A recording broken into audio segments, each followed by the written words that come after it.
The president's speech last night, curiously, is no longer about the president. With 2 of the 4 Republican responses further dividing an already fractured party, we, the independents, have grown intrigued by how the libertarian wing of the GOP is positioning itself in the face of superficial statism. It's not about what the president said, and it certainly isn't about that middle school student council speech the GOP offered up as its official response. Oh, hi there, from the yellow settee. Gosh, isn't this fun? What's more telling is the fight among elephants that's trying to pin down welfare and the role of government in an embarrassingly sluggish recovery. Could be great news for you and for us, so let's get into it. We're the Independents.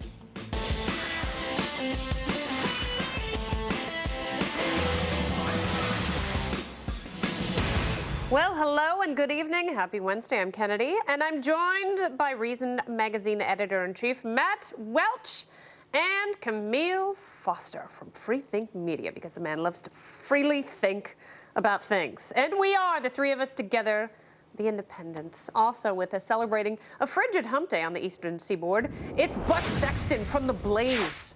My God, he can transition beautifully into adult film with that name. And that adorable Andrew Kirell, Editor-in-Chief of Mediaite. Welcome, boys. Thank you for having me. Well, hello. Welcome back, Andrew. And your first time, Buck Sexton. First timer. Don't screw it up, okay? I'll try real hard. Your parents are watching. Socially and fiscally conservative Utah Senator Mike Lee gave the Tea Party response to last night's cotillion. And Rand Paul gave his own damn response because he has a lot of Twitter followers and Facebook friends. It is a little confusing as to why they both had to pipe up, but they had some good points, specifically about welfare. Here's what they said. Congressman Mike Pompeo introduced a bill to end all federal subsidies for the energy industry so that business profits are won from customers, not through political connections. After all, if we're going to reform welfare, we really should start with corporate welfare. I believe in an America with a strong safety net, but one that doesn't suffocate our resolve to better ourselves and our country. I like Rand Paul, but he's getting alarmingly Clinton-esque. All right, is this good news for independents? Is it? The president, well, we'll get to him in just a little bit. What'd you think? Paul versus Lee, who prevailed in the battle of the Republican responses? You know, I am a huge Rand Paul fan in general, and I think Lee cleaned his clock this time. And this is a message that I think is much more resonant, especially as regards welfare, than Rand Paul's message. Rand Paul spent about half of his speech talking about the culture of dependency. What happens if you get on food stamps, get on welfare? It sort of saps your initiative. It's not the fault of the welfare people. He wasn't calling them welfare queens or anything like that, but he was saying that welfare causes the cycle of dependency. There might be some truth to that, but it's a difficult politics to win in this country, and we haven't really been talking that way for the last 15 years since welfare reform. Mike Lee, I think rightly, especially in the wake of a farm bill that's being crammed down our throats for the next couple of weeks, is saying, let's do corporate welfare first. We can totally believe this whole cycle of dependency thing if you go after the billionaires that we're giving money to first. I think it's a more resonant message. But Kmele, how do you sell resolving and refining welfare to people who've been out of work for a long time and they're vulnerable and maybe they have grown dependent? I mean, how do you convince them that the free market is the only way to go? I think it's a surprisingly challenging thing to have to try to do. I'm not certain that we can circle that square in the space of 3 or 4 minutes here, but I do want to note that despite the fact that these statements weren't coordinated, they were in many respects singing from the same sheet music. It was the points of emphasis that were different, but there were 3 responses, but everyone was trying to show you the kinder, gentler face of the GOP. That, at least, was very much the same. I do want to say that Rand Paul did seem pretty out of touch. It's almost like he got into a time machine. And why did he do the speech? I understand why Mike Lee did it. He was doing the Tea Party Express response, which has been pretty typical for the last 4 years. But why did Rand Paul have to pipe in? He's a maverick. He certainly is. He's shaping up that way. When he's on, he's great. But when he's a little bit off, he loses the message. Did you love Kimberly McMorland Robertson? No, I've received some heat from people for saying that I really thought that there was a missed opportunity there. She was fine, and in some sense, that role of being the rebuttal speech is really just elevating the person, whoever it may be. It was Bobby Jindal, and then I think people sort of thought of him differently in terms of a national contender afterwards. So in that respect, she was okay. But this is a moment when they should be pushing really hard against what the president's policies have done to the American people. Obamacare is an out-and-out disaster. It would be laughable if it were not so painful for the American people. So to come out and talk about apple picking in the county fair and 4-H and all this this sort of little stuff. girl from Nettles, Washington, This was or not wherever the she time. was from. I wanted some fire, some heat, and some swagger. Well, and you also I want did some not get response, that. and it's like be able to react in the moment. Am I wrong, Andrew Kirell? There's an obvious strategy here, which was just that she is the school marm, kind of like, it was almost like she was reading a bedtime story. I would say the same thing if it was a man. It was this very condescending tone. It was almost like, we're going to throw out this woman who's a motherly figure to show that we are not waging a war on women. There's a way of doing that, and you can actually find some cool moms who say interesting things. Or cool dads, yeah. And, I mean, it's like people Jindal, party basically. with. It wasn't a gender She thing. was Jindal a the same. female. Oh, yeah. The way he walked out. Everyone thought of behind that him. wall and- He actually said, I think at one point in that speech, I believe Americans can do anything. They really can. That is the They can platitudinous fly. of the And we can platitudinous. build monkey robots who scratch your back. In fairness, Obama says that in every speech too. Like, this is America. We do great things. We'll get up after every. Yeah, because We of like the to think we're government. better than that. You can't do anything without the government. Buck, you well, said- speaking of the president touched on a number of issues and kind of compared himself to two stronger, more popular presidents. But did he make himself sound like a weak wiener? If John F. Kennedy and Ronald Reagan could negotiate with the Soviet Union, then surely a strong and confident America can negotiate with less powerful adversaries today.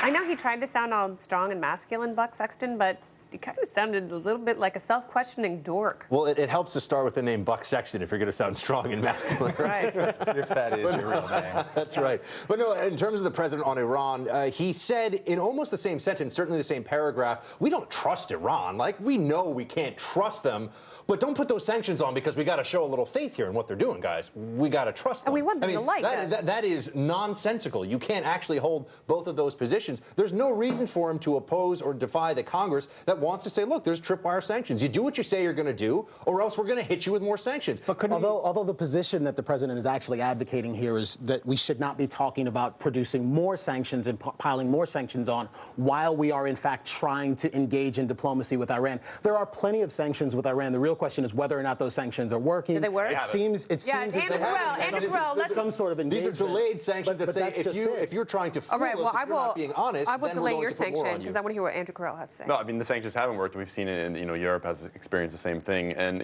I think that basically what Obama was doing was pushing back on people in Congress who have been saying that, we need to just come down ham-fisted with more sanctions. And he's saying, we need to see what we can negotiate here. We need to find out what we can get in a nuclear deal.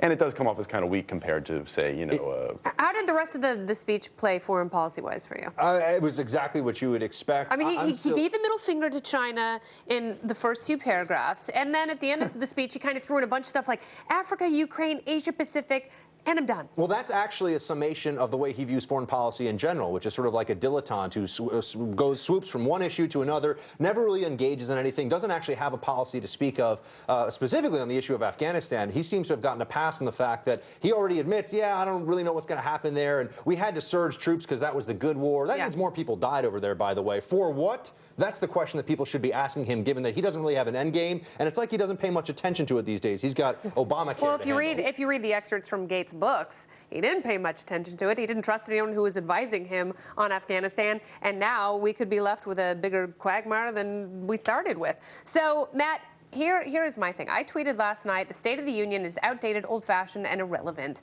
And I know the president is constitutionally obligated to keep us up to speed on where we are as a country. But do we need the dog and pony show? There has to be a better plan for the State of the Union. Yes, here's the plan. Knock it off.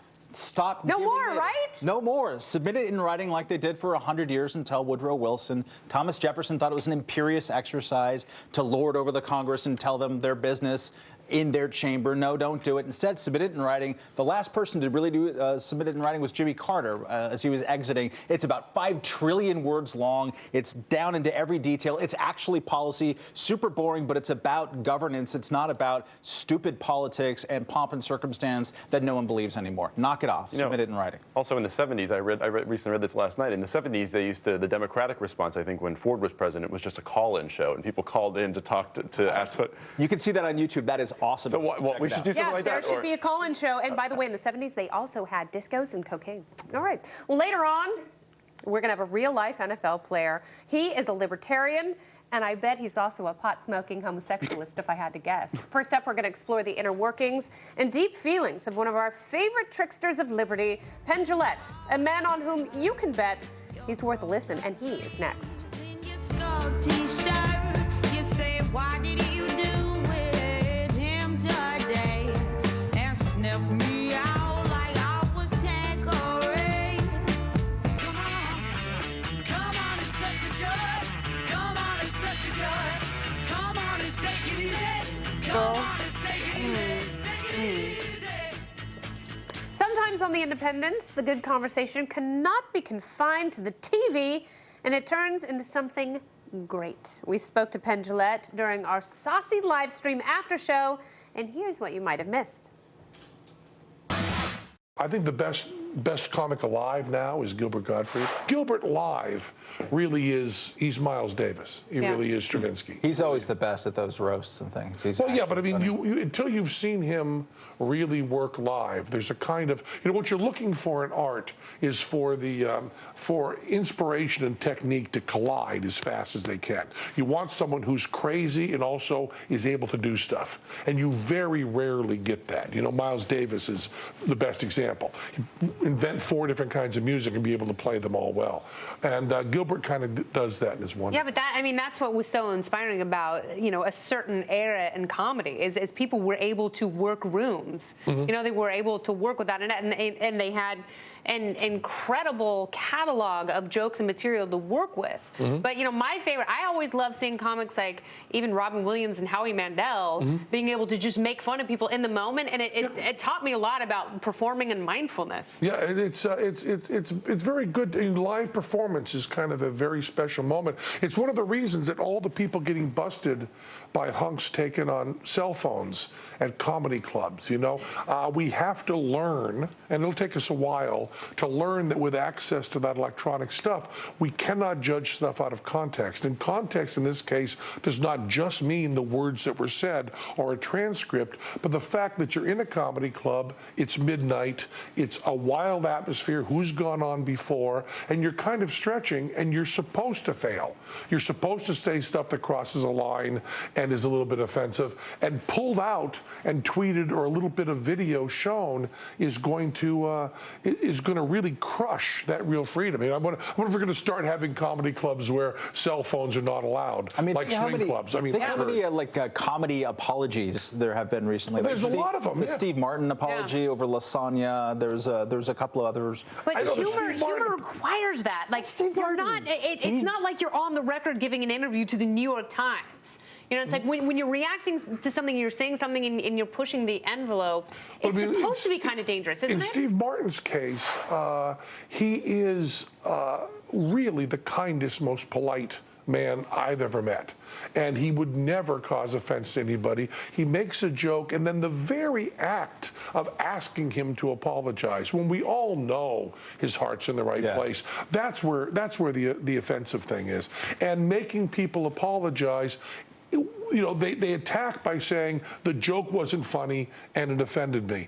And both of those things are okay. You're supposed to, if you can't do a joke that's not funny, you can't find the joke that is funny that you didn't think of before. And the fact that someone's offended, it's impossible to have an action without someone being offended. But the whole problem with this is not our society, it's just electronic. We have not learned yet how to deal with that much information coming in. It used to be the only people that watched a TV show were people that liked the TV show and understood it. Now you have people being able to pull clips, so people are able to comment on shows they know nothing about. Most of your protests against things are for people who aren't regular viewers, regular listeners. So we got to find a way to realize that, hundreds of millions of us are all talking at once, and we have a lot of information, and to just loosen up a little bit. I worry about people who are doing stuff that I believe is not funny and that I believe is offensive, because I really want them doing that. I really want people doing stuff that I don't agree with, that isn't funny and is offensive, because that's what freedom... to you? I get very uncomfortable.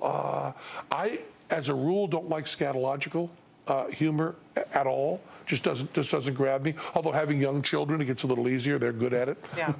Farts are funny from a young age, aren't they?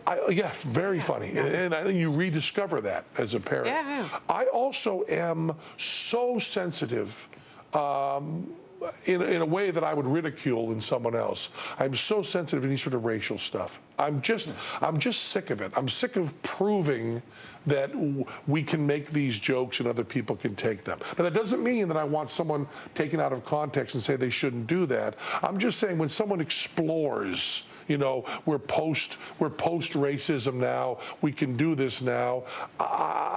If it's not shocking, if we really are past it, then it's not interesting. And if it is shocking, then it's distasteful to me. What about like Dave Chappelle, for example? Yeah, well, Dave Chappelle, you know, was not directly, just brilliant, but, you know, not directly speaking to me. Just a slightly different generation, but so talented and so great. I just like there to be as much different stuff as possible, you know. And what I like and don't like is so uninteresting to me. I wanted everything to be out there. It's exactly the libertarian point of view. I mean, I really relish things I don't agree with. Did you ever know Frank Zappa? Yeah, I did, and he's a huge hero of mine. Was he an influence? Yeah, and I only met him once, but I had to spend quite a bit of time with him. Spent 4 or 5 hours talking to him, and he was a big hero. You know, when I was growing up in a little town, someone who was crazy and against drugs was something I was really hungry for. Very few other people have done this, of doing music that was really sophisticated 20th century classical and selling it with a low kind of humor that really got people to be able to accept stuff. I mean, if you'd listen to any of the rap and hip hop that puts together these divergent keys and rhythms, all of that comes from the 20th century classical stuff. I mean, Kanye West's new record that Rick Rubin produced. I mean, I hadn't listened to it. I took a long time to listen to it. When I finally got to it, I just said, "This is amazing. This is 20th century classical. This is Schoenberg. This is, you know, this is Stockhausen. This is Zappa. This is all that stuff." And now it's been into the popular culture. It's like it was a dream come true. Oh, no, wow, very good.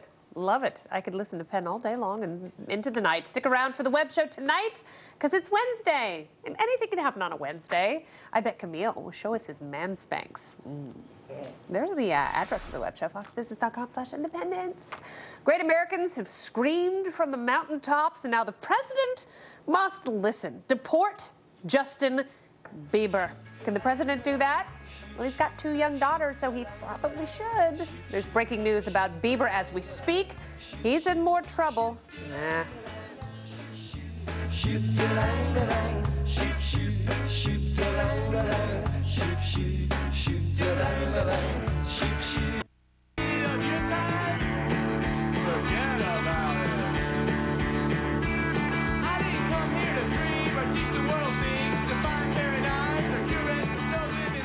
I hope we used it. All right, welcome back to the Independent. Everyone in their right mind. Don't you wish you knew what we were talking about? I'm never going to tell you. But everyone has grown sick of that tiresome lesbian known as Justin Bieber. But there is breaking news tonight. Earlier today, Bieber turned himself in to the Toronto police. He's reportedly being charged with assaulting a limo driver. Who is he, Naomi Campbell? He's rude, he pees in buckets, and he gives Americans a bad name. But did you know he's Canadian? Over 100,000 Americans have signed a petition to the White House to get the Biebs back on the next bus to Moose Knuckle, Saskatchewan. And now the White House, because there are so many signatures, whenever you get a petition with more than 100 people responding, the White House has to respond. The president loves deporting people, but do these pop culture defenders have a case? Andrew Kirell, I go to you. I think it's just anti-Canadian racism to say we should deport him. But seriously, I bet Canadians don't want him. I bet they're like, yeah, well, we'll take Rob Ford can be the imperial magistrate of the entire province. But he's here on an O1 visa, which is just specifically non-immigrant. He can't be deported unless he commits like a violent crime or something that's a year or more in jail. Spitting on people, throwing eggs. I mean, he has to like stab somebody. Groping models. And also, like, what is more American than being rude and obnoxious and egging houses and being drunk and driving a lot? I mean, that's... I mean, John Lennon in his famous Lost Weekend in L.A. when he left Yoko Ono for 18 blissful months, presumably, all he recorded did with was Nilsson, just do yeah. terrible things, put tampons in his head and punch people in the face. And This only enhances his brand, though. I actually feel bad for the No, it limo doesn't. driver. Actually, his record sales have plummeted. I'm talking about long-term, Miss Kennedy. I'm talking about the big time when he goes I don't know, man. films, He's when got he goes for all kinds of he's stuff. got fickle fans. I don't think he's transitioned. I don't look He at is these not short Miley segments of Cyrus. time. Okay, Miley Cyrus pulled the nonsense with the draft tongue and then had the number one album in the country. He's taking a little hit right now so that he can rise like the phoenix. I didn't know you were a believer, I have a Buck Sexton. PhD in Bieberology, but I will say this. I feel bad for the limo driver because you do not want to be known as the guy who gets beaten up by Justin Bieber. I know, because now we know how tall he is and how much he weighs. 5'9", 140.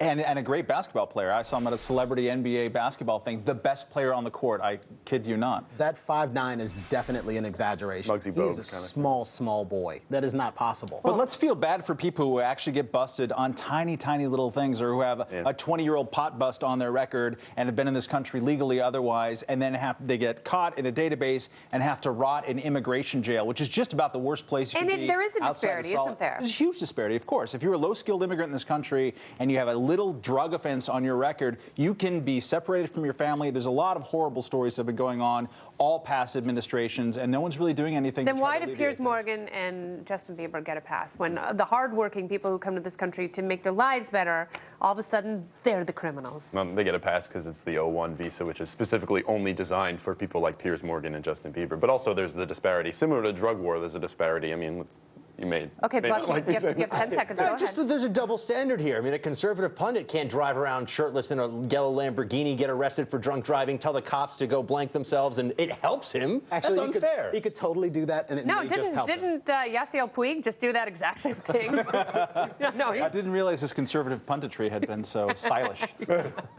Did you see his pink shorts? No. That arrest video is fantastic. Yasiel Puig, he plays for the Los Angeles Dodgers, and he got arrested for something very similar. Except he doesn't pee in buckets, all right? Because he represents. Important detail. All right, well, we have some supersized jelly beans in New Jersey, because Jersey is hosting the Super Bowl, but New York is getting all the perks. Most big game attendees are staying in the Big Apple, and though New Jersey wanted the NFL experience, it was awarded to Manhattan, complete with a Broadway attraction and a toboggan run. Fun. In fact, tomorrow I'm going to be live with Shepard Smith from there talking about the big game. I'm so excited. Now, does New Jersey have a legitimate beef? And should they be at all surprised? Shouldn't be surprised. I mean, this is pretty typical of the edifice obsession that we've seen plenty of city-states wrestle with. They go and they finance huge stadiums, or they bring the Olympics or the Super Bowl to town. They hope to capture the windfall, and it almost never works out the way they expect. It's working out great for New York. Yeah, Jersey is getting it twice because but it's so working out close for to New York Manhattan. City. Yeah, It actually isn't, though. but apparently then people aren't spending as much as they estimated even for Manhattan, and that's Sure. and also it's the toll? seen in the unseen. You see all these people coming in, it looks like you're getting all these new tourists, but actually they're displacing tourists that would otherwise be there because they're raising the rates for hotels by having an influx. I mean, it's it looks like there's a lot of people coming. You guys in, are all about freedom and free markets. I mean, this is sort of like East Berlin and West Berlin without the wall, right? I mean, clearly, you just go to the better part, which more in this dangerous case to cross, is New York, is New York City. Yeah, it is more dangerous So to do you cross. think that Rob Menendez and Cory Booker should just shut their pie holes and go back and snuggle Snooki? I mean, they might want to deal with the strange odor that one may be accustomed to if he lives in New Jersey, but for the rest of us, it Wow, just sort why of are you walks such a around. hater? I'm from New York City. I can say this stuff. I see how it is. That's right. Laying it down, NYC style. Hasn't Jersey been a little bit too uppity in the last couple of years anyways? I mean, there's so many reality TV shows, Chris Christie's in everybody's face. Kind of enough already. Yeah, I'm sick of them. Wow. They got the football stadium. They can Just got keep it. very uncomfortable. I'm not going to pile on. My bottom is chafing, and I've Main hardly Street country. visited New Jersey. I feel bad for you There's guys. no way to sit in Giant Stadium on a cold night and not freeze. It's almost impossible if you're outside. You'd have to sit on a heater of some kind. It's I'm impossible. going to sit on a heater with a bottle of whiskey and some hobo chili. All right, get your game face on and get your avocados ready to mash, because Friday, it's our Super Bowl special at 9 p.m. and midnight Eastern time. That's 6 and 9 in the West. Ooh, it's going to be so good. Matt and I are going to have a little bit of a competition. Jay Carney is trying to be like Willie Robertson from Duck Dynasty, but no one feared Jay's beard. Both fellas make an appearance in the topical storm. That's coming up next. Ooh, I like it. That lightning bolt reminds me of Elvis. Welcome back to the Independents. Now, please take your shoes off and put your coat on the bed. Very good. All right, let's get into our topics. Topic number one. White House Press Secretary Jay Carney grew an awkward hipster beard that was as unattractive as it was feminine. He's the only guy I've ever seen who grew a lady beard. Very odd. The president reportedly hated it. His wife liked its absorbent qualities, but it became too much of a distraction. And he looked like a tortured Dutch artist. Ooh, look at that photo comparison. Oh, Theo, I'm so depressed with my red beard in my short ear. I'll have to wrap my head in bandages and then tell the world. Okay. As a fellow ginger and someone who can't grow a beard, there's a thing that you do if you can't grow a beard, which is just grow parts of it. You grew a full beard last summer. I don't know what you're talking about. That took plants and water. There's Matt Welch. This is me last summer. It's been a hell of a year. Yeah, that's Matt Welch in 1994. Yeah, you grow a really bad Kurt Cobain goatee. I think men should have terrible facial hair at all times, but if you really can't grow it, you just grow a little patch instead. Well, I like to think that mine comes in quite evenly. Yeah, it does. It's very beautiful. I don't want to pile on here. I like the beard, and I think it was good that he was pushing the envelope. He was 20% more trustworthy when he had the beard. I thought the beard looked stupid. Only a few people can really pull off the beard. The beard. I mean, the beard is a way of life, and for that guy, it's too postury. He's saying something. It's inauthentic. I've spoken. Topic number two. Duck Dynasty star Willie Robertson. He's the younger one who didn't make the comments to GQ. He went with his wife to the State of the Union last night, and he was the biggest star in the room. No one could resist getting a selfie with a self-made millionaire. And this one's from South Carolina Senator Lindsey Graham, who said, "I'm proud to provide my guest ticket to tonight's State of the Union to Corey Robertson.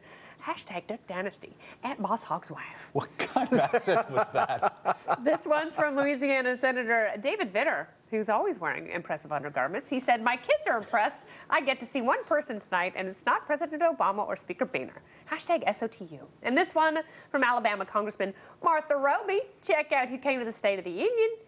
At Willie Boss Hogg and at Boss Hogg's wife. Such nice people. Hashtag Duck Dynasty. Oh, look. Hi, Willie. That's me and Willie. Woo! State of the Union. Just partying. Where was that? It was in Vegas.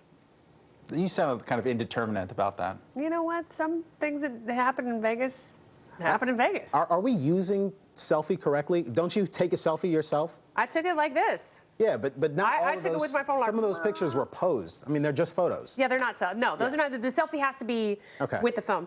Topic number three, Ashley Madison, the cheating website that tries to get married people to hook up with each other, is trying to get naming rights to a soccer stadium in Brazil. It's going to be used for some World Cup games. The site actually offered $25 million for naming rights to MetLife Stadium. But that would have spelled the end of decent society as we know it. Their motto is, life's short, have an affair. Will they ever get to name anything? I think their motto is, let's pretend that we're going to spend money that we never have to spend and then gin up a bunch of public outrage for it, and then we can sell the brand. They don't have $25 million. Completely genius and a wonderful strategy. I love it. This is great. So do you think, because they're saying that, you know, the city in Brazil where the soccer stadium is having problems, they're big Ashley Madison customers, and they'll actually lose millions of dollars. I mean, they're almost certainly not true. They're not trying to advertise the lingerie bowl. Is that still a thing, by the way? Is that what we still going to have the lingerie bowl? I mean, that's what they would. I never watched things like that. We can scare up some friends. Topic number four. Vin Diesel is excited about the recent success of one of his Riddick movies, so he put on some Katy Perry and Beyonce and danced around to celebrate good sales numbers. He posted the one-man recital on Facebook, and the most shocking thing about this story, Vin Diesel has 63 million Facebook fans. Vin Diesel. Isn't that crazy? There he is dancing. And Katy Perry actually responded to him. It was like, go, yes, Vin Diesel. Does it get better? That is really lame. This went viral. It was 7.5 minutes of this. But it's awful. Does he at least lose the camo shorts? Oh, hey, there's me. Whoa. Hi, how are you? Great to see you. Okay. A libertarian pro football player takes us inside the locker room ahead of the Super Bowl. I like the sound of that. Coming up next, let's go to the D. Get a little dirty and gritty with one of Detroit's finest journalists who performed an autopsy on the Motor City. The surprising results next.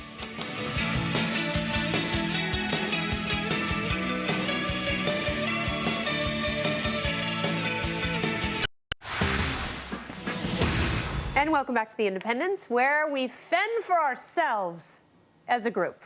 It'll make sense. Just give it time. Last year, Stossel sent me to the Motor City to get to the heart of what's going on in Detroit.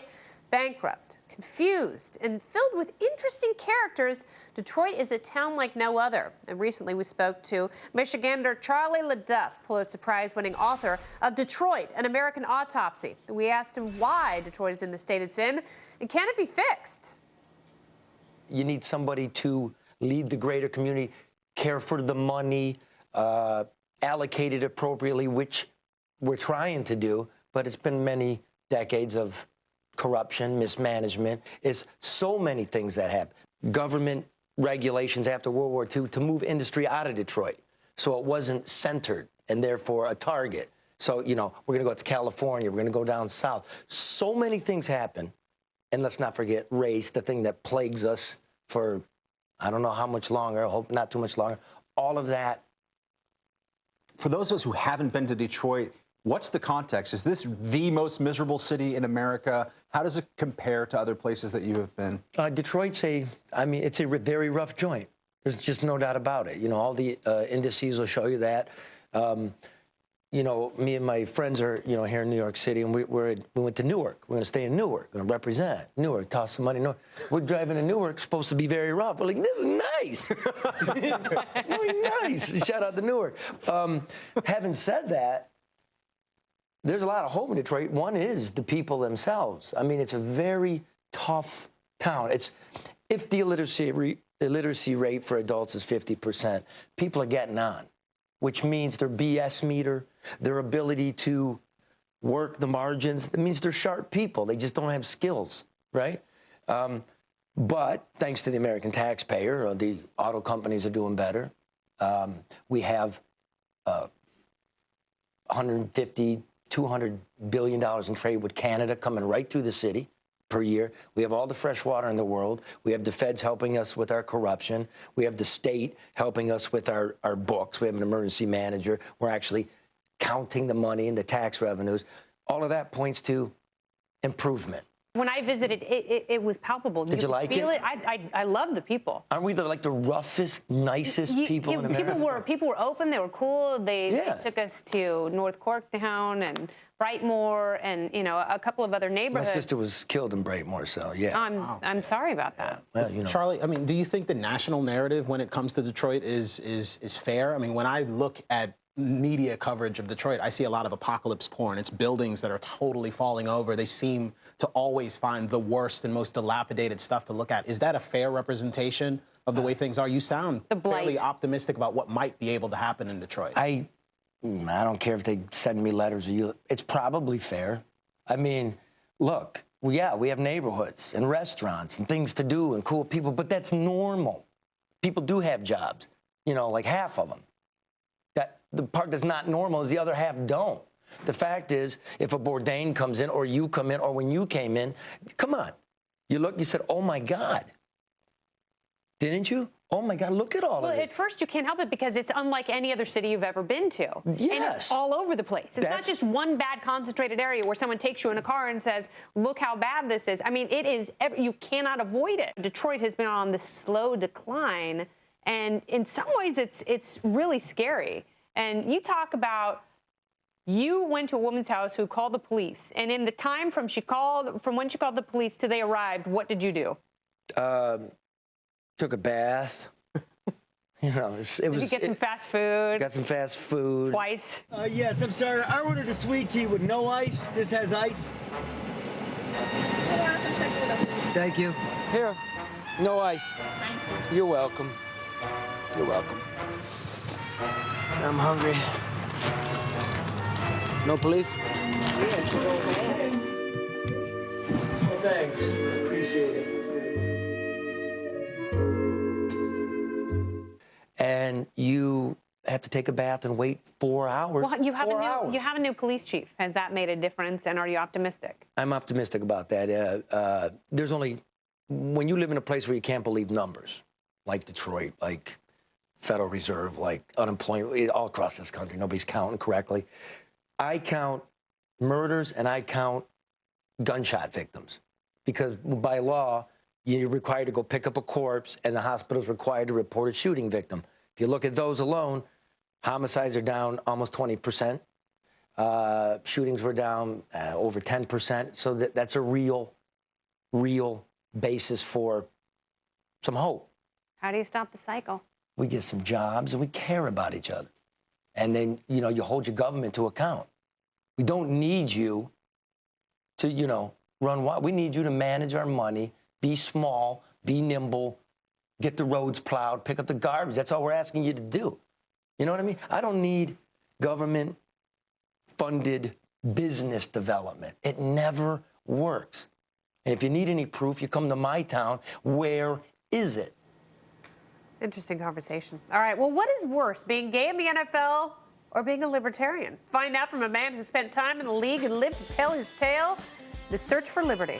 It's The Independents. The Independents, where every ball is super. Chris Carr was an NFL cornerback who spent years as a political aficionado until he stumbled upon Ron Paul in 2008, and that year turned him into a libertarian. Well, is the NFL a political place? And how were his views taken by other players? We have to find out. Welcome to The Independents, Chris Carr. Thanks for having me. So, tell us about your path to becoming a libertarian. That's a really interesting thing. You don't hear about a lot of professional athletes embracing free market economics and politics. Yeah, it was actually 2011 when I first listened to Ron Paul. In 2008, I voted for Barack Obama. And there was something authentic about him when I saw him speak that was different than any other politician that I ever listened to. And so I've always been a person that was curious. I like to hear other people's views. And so I read his book, Liberty Defined, and I started reading some of the Ron Paul websites. And they send you links to places like Reason.com and Reason Magazine. And I've heard of it. Your co-host, Matt Welch, who read his book, Declaration of Independence. I just gave it a plug. And then you just snowballs from there. And then I read Brian Kaplan's blog, Milton Friedman, David Friedman. And I think it was about after a year of study that I really considered myself a libertarian. And during that time, too, I wanted to hear the counter-arguments, too. So I still listen to people like Paul Krugman, Chris Hayes, people that didn't agree with libertarians. And so I wanted to make it up in my own mind. And probably after a year, by 2012, I consider myself a libertarian. Now, how did this play, or does it play at all, in a locker room setting, right? I mean, how much do people even talk about politics in the NFL in your experience? Well, the 2012 season was a big year because most people in the NFL are apolitical per se. They don't really care about politics or pay attention much. But during an election year, you have a lot of people talking about politics that normally don't talk about politics.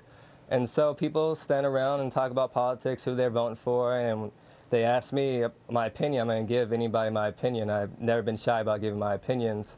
And people were receptive to a lot of things I have to say. You have to think about the NFL is a very tolerant place, a lot more tolerant than a lot of people give it credit for. You have a lot of people from across the country, from the West Bank in New Orleans, from a farm in Nebraska. And so you're used to being around a lot of different people with different views. And so, I mean, at first, I mean, it was tough. People would hear my arguments against the minimum wage or against protectionism or against the drug war. And at first, it seems like I'm being crazy and obtuse. But then once they listened to my arguments, and because they respected me, I think I persuaded a lot of people.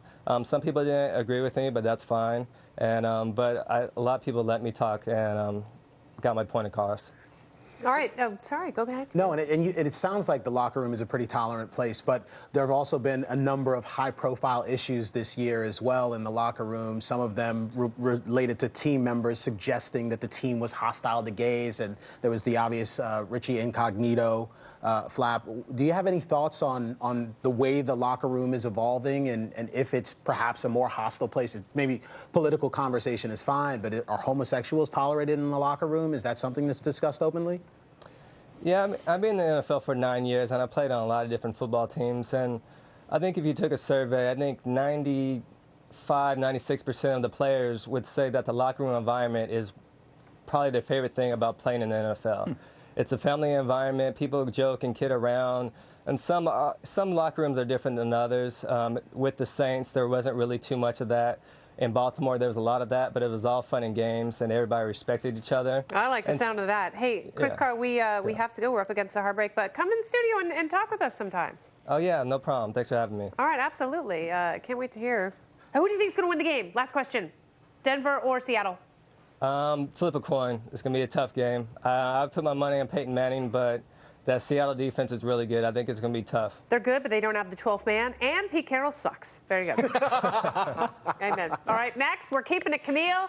Let's dig into the obsession with Bitcoin. What is a digital currency, and can you buy cool stuff with it? Find out.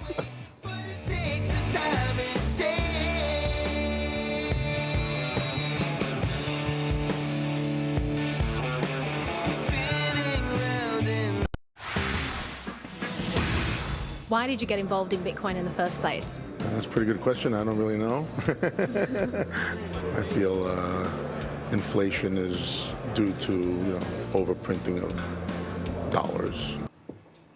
Too many dollars. By the way, that is Jim Epstein's Reason video. Go to Reason TV and check out the rest of that. Welcome back to The Independents, or as they say en français, les independents. Yeah. Pretty good, right? A lot of people talk about Bitcoin, but does anyone really know what it is? Keeping It Kmele goes deep into the buzzword that has everyone talking about electronic money. What is it? What is it? I'm not sure. Bitcoin has been in the news a bunch this week with Charlie Sherm, the CEO of BitInstant, being caught in the drag net related to Silk Road. There are plenty of really important things to say about this cryptocurrency that may in fact change the way we buy and sell everything and transfer a tremendous amount of power from the federal government to individuals all around the world. But if I had to try to explain it in a minute, it's a heck of a lot like a frequent flyer program that you can use to buy just about anything and that isn't administered by anyone. Lots of important questions to answer about Bitcoin, some of them being answered this week in the state of New York. New York, the city of dreams. Yeah, where they're having hearings this week about whether or not the regulatory framework for Bitcoin is going to be technology specific or technology agnostic. But it's volatile. Yeah, but the internet. I love gold. From technology agnostic regulation. It's totally decentralized. It lives on everyone's shared computing power. Nobody controls it. Nobody's in charge of it. Very good. Thank you so much for watching tonight. We're going to have some fun with Super Bowl on Friday night show, so be sure to watch. Log on to foxbusiness.com/independence to join us for Independence After Hours. It has been a pleasure. For Matt and Kmele, I'm Kennedy. Thanks so much for joining us tonight, and we'll see you again Friday. Have a good night.